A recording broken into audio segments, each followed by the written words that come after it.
역할론이 급부상한 중도층이 어떤 사람들이고 또 말씀하신 계엄과 탄핵 정국을 거치면서 무슨 생각을 하고 있는지 지금 시점에 대한민국 중도층은 누구인지 대해부해봤는데요. 전체 응답자 중 30%가 자신을 중도층이라고 답했습니다. 중도층 응답자만 따로 분석한 결과 성별로는 남성보다 여성이, 또 연령별로는 2030 세대가, 지역별로는 충청과 경인 지역이 중도층에 조금 더 가까웠고요. 정당 지지자들 가운데선 군소정당 지지자와 무당파가 상대적으로 중도층에 더 가까운 것으로 나타났습니다. 과거에는 중도라고 얘기할 때는 연령별로 고르게 섞여 있었는데 지금은 대체적인 연령들은 고정되어 있고 20, 30대가 유동화되어 있는 중도가 몰려있는 그런 현상은 뚜렷하게 나타나고 있는 것 같습니다. 민주당 2010년 총선, 2017년 대통령 선거, 2018년 지방선거, 2020년 총선까지 20, 30대가 민주당을 찍었어요. 그래서 민주당이 전국 단위 선거를 4번 다 이겼습니다. 네.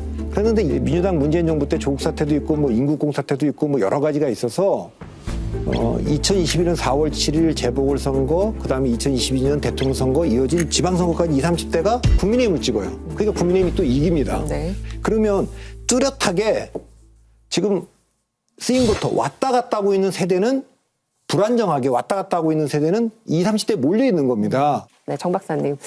중도층 내에서 좀 눈에 띄는 다른 특징도 있었나요? 중도층에 대한 굉장히 상반된 인식이 있잖아요. 하나는 균형을 잡아주고 현실적이고 이런 아름다운 모습과 또 다른 이제 부정적인 용어로 얘기를 하는 게 중도층은 자기 내용이었고 무색무취하고 실제로 투표장에 투표를 안 해서 실질적으로는 선거에 영향을 못 미친다. 네. 이런 어떤 극단적인 어떤 인식들이 충돌을 했었는데 저희가 이번에 했던 이제 작업은 그 중도층을 두 그룹으로 쪼개보는 거였습니다. 그렇게 나눠보니까 30% 중에서 한 22% 정도는 상당히 네. 이제 적극적으로 투표에 참여하는, 행동하는 중도층의 모습이었고, 우리가 부정적으로 보면 그런 어떤 소극적인 중도층의 비율이 한 8% 정도, 뭐 이렇게 이제 구분이 됐던 거고요. 이것도 좀 추세를 보면, 네.